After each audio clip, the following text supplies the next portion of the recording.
Bonjour, bienvenue dans cette nouvelle capsule. Le thème du jour, les nœuds marins. Alors d'abord une petite introduction sur les nœuds et les cordages, les différentes catégories de nœuds, les nœuds en vidéo, et puis deux nœuds pour le plaisir, mais qui toutefois nous sont bien utiles en tant que plongeur. Alors en tant que plongeur, on manipule souvent des cordages, et on est souvent à bord de bateaux pour nous emmener vers les sites de plongée. Alors, juste pour votre info, on n'utilise jamais le mot corde à bord d'un navire ou d'un bateau, parce que de un, ça rappelle des mauvais souvenirs aux marins endurcis, parce qu'on pendait les mutins au bout de la corde, mais surtout, c'est pour pouvoir identifier les différents types de cordage. Donc on va plutôt utiliser des bouts, des écoutes, des amarres, etc. Avant de commencer les nœuds, quelques termes techniques sur les cordages. Premier terme, c'est le bout. Le bout, c'est l'extrémité d'un cordage. C'est la partie que l'on tient en main ou qu'on utilise pour réaliser les nœuds. Il peut également s'appeler le courant. Deuxième partie, c'est la boucle ou la ganse. C'est la partie où l'on travaille, où on réalise le nœud. La troisième partie, c'est la partie qui est inutilisée d'un cordage, qui traîne sur le pont par exemple, c'est le dormant.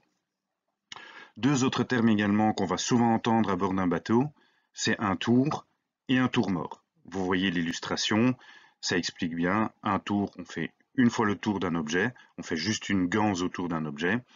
Un tour mort, on fait un tour pour rien autour de l'objet. Dans cette capsule, on va voir trois catégories de nœuds, les trois catégories qui intéressent principalement les plongeurs. Il existe d'autres catégories, mais qui ne nous intéressent pas, qui sont surtout utilisées en voile et en navigation. Première catégorie, les nœuds d'arrêt, avec par exemple le demi-nœud ou le nœud en 8. Les nœuds de jonction qui vont servir à joindre deux écoutes ensemble par exemple, le nœud plat et le nœud de pêcheur. Les nœuds d'amarrage qui vont nous servir à amarrer une embarcation, à un anneau ou à un bolard ou à une bite d'amarrage. Alors première catégorie, les nœuds d'arrêt. Les nœuds d'arrêt vont nous servir à empêcher que le bout d'un cordage s'effiloche, par exemple, de faire un amarrage d'urgence ou de faire une marque sur la longueur d'un bout, comme par exemple sur le bout d'un parachute, on peut très bien imaginer de faire des nœuds tous les 3 mètres afin d'avoir un repère, ou d'alourdir le bout d'un cordage. Alors voyons ensemble maintenant deux grands types de nœuds d'arrêt. Donc le premier type, c'est les nœuds d'arrêt simple, double et triple ou nœud de capucin. Donc c'est un petit peu le même nœud qui a été doublé ou triplé. Alors, ils sont très faciles à réaliser, mais ils présentent un gros désavantage, c'est qu'ils sont très difficiles à défaire. Ensuite, il y a le nœud de 8 qui a la même utilité que les précédents, qui est aussi facile à réaliser et qui se défait très facilement. Nous allons voir deux méthodes pour réaliser nos nœuds simples, doublés ou triplés. La première consiste à réaliser une boucle en passant votre courant par-dessus le dormant. Donc par-dessus, nous obtenons donc bien notre boucle.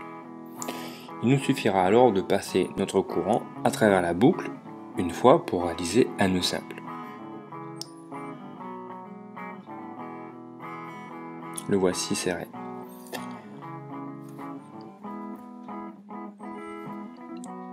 Nous allons de suite réaliser un nœud simple doublé, donc on partira du même schéma, réaliser un nœud simple, et pour le doubler, repasser une nouvelle fois votre courant à travers la boucle, par en dessous. Vous obtenez donc vos deux boucles, et en serrant, vos deux boucles s'ajustent. Acceptez la rotation du cordage pour que les boucles s'ajustent au mieux. Vous pouvez les aider en les ajustant avec vos mains. Voyons très rapidement la réalisation d'un nœud simple triplé. Donc même principe, on réalise un nœud simple qu'on va venir tripler. Donc là nous avons notre nœud simple, notre nœud doublé et triplé puisqu'on passe une troisième fois. Même principe que pour le nœud double. Tirez sur courant et dormant, vos trois boucles vont venir se former et s'ajuster. Acceptez la rotation du cordage pour que le nœud prenne bien sa forme.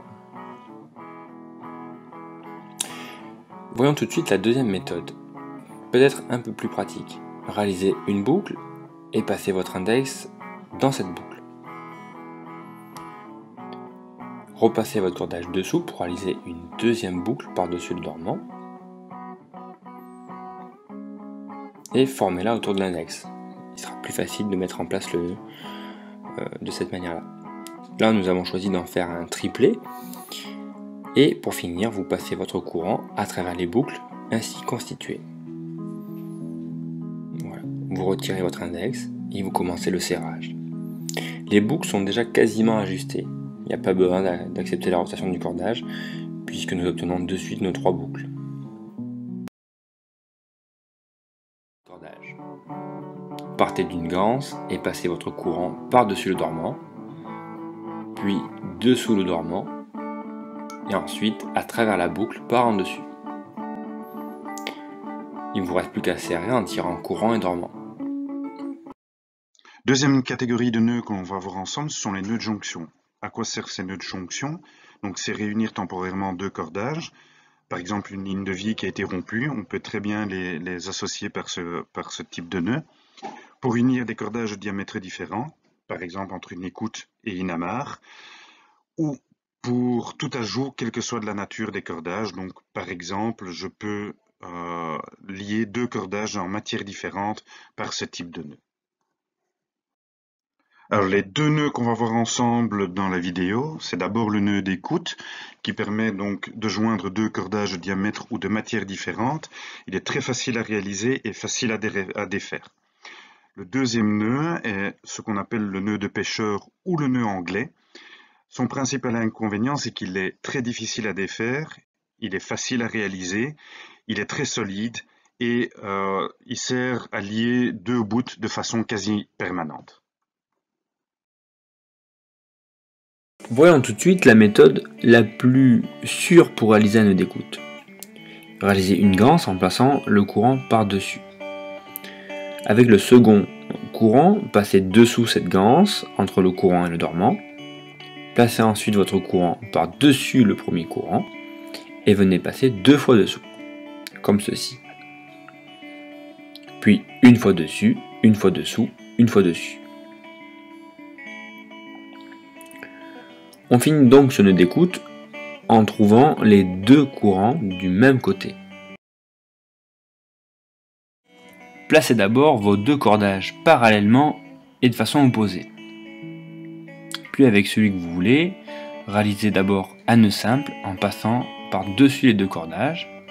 Donc le premier cordage va venir serrer le second et on va réaliser la même chose de l'autre côté et de la même manière. Il nous suffit juste de rapprocher les 2 nœuds simples pour verrouiller le nœud. La troisième catégorie de nœuds, c'est les nœuds d'amarrage. Alors, à quoi ils servent? Forcément à amarrer ou frapper un cordage autour d'un anneau, saisir ou soulever un objet, ou supporter et hisser un homme à bord d'un bateau ou dans une mâture. Alors, dans la vidéo, on va voir 2 nœuds d'amarrage différents. Le premier, c'est le nœud de chaise, qui est un grand classique en navigation ou en plongée. Donc, c'est un nœud avec une boucle qui ne glisse pas, qui est très facile à réaliser, très facile à défaire, même après une forte tension et même mouillé. Et une fois qu'il est réalisé autour d'un anneau ou autour d'un point fixe, ce nœud devient un amarrage. Le deuxième nœud qu'on va voir dans la vidéo, c'est un nœud de cabestan, qui est un des nœuds d'amarrage les plus courants, et peut même se faire d'une seule main une fois qu'on a bien l'habitude autour d'un bolard ou autour d'une bite d'amarrage. Certains vous raconteront l'histoire de l'arbre, du puits et du serpent pour constituer ce nœud. Il nous suffira d'identifier le dormant comme l'arbre et de réaliser une boucle par-dessus. Celle-ci symbolisera notre puits. Notre serpent sera notre courant. Donc, notre courant sortira du puits, par en dessous du coup, fera le tour de l'arbre, passera donc derrière le dormant et replongera dans le puits par en dessus. Pour serrer le nœud, tirez sur le courant et le dormant. Je vais vous montrer de suite une deuxième méthode pour réaliser ce nœud de chaise. Il vous suffira de prendre votre dormant dans la main gauche et votre courant dans la main droite. Pincez le dormant avec le courant et effectuez cette rotation de poignet. Revoyons tout de suite cette rotation de poignet. Nous obtenons donc la moitié de notre nœud de chaise, c'est-à-dire que notre courant est déjà passé dans notre boucle. Il nous suffit de faire le tour du dormant et de repasser dans la boucle et de serrer le nœud.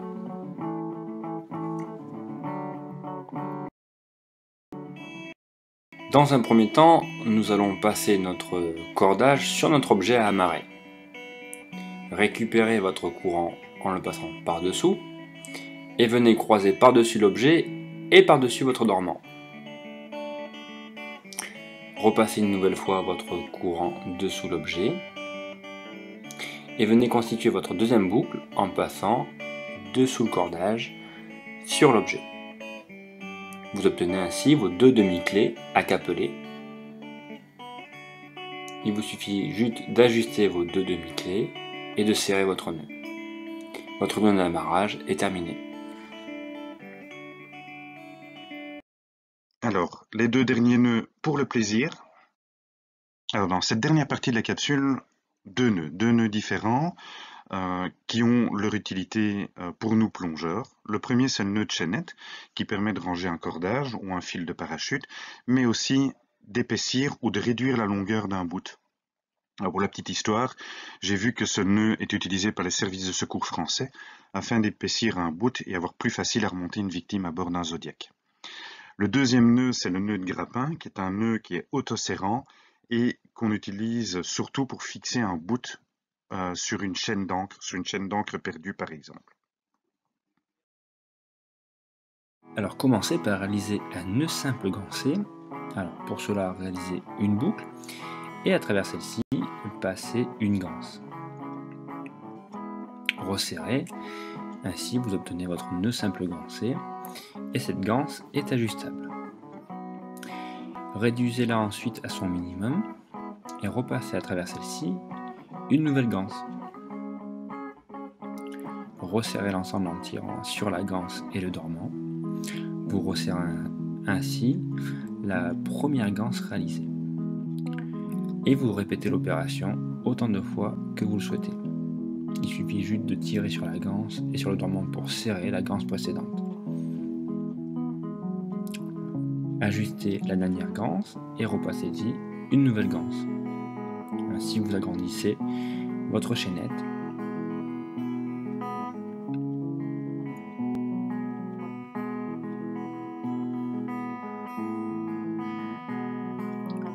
Voilà, pour terminer, vous pouvez bloquer et verrouiller cette chaînette en repassant le courant à travers la dernière ganse par en dessus, comme cela. À ce moment-là, vous pourrez tirer facilement sur votre chaînette et vous en servir comme une poignée. Et lorsque vous voudrez défaire cette chaînette, il vous suffira juste de défaire le courant et de tirer sur l'ensemble des ganses pour qu'elles se défassent instantanément. Votre cordage sur l'objet à amarrer. Passez par-dessus et dessous. Et une nouvelle fois par-dessus et en dessous pour obtenir un tour mort.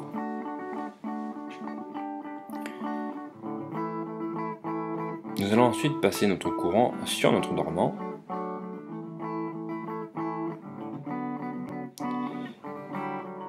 Et ensuite à travers notre tour mort. Donc dessous les deux boucles ici. On y passe notre courant et on vient serrer en tirant sur le dormant. Le tour mort tourne autour de l'objet et vient serrer notre courant. Notre nœud est ainsi serré. Alors je vous invite vraiment à aller sur la chaîne YouTube Les Nœuds Marins présentés par Marsala. Ce sont ces vidéos qui ont servi à réaliser cette capsule. Les petites vidéos sont vraiment bien faites et bien expliquées.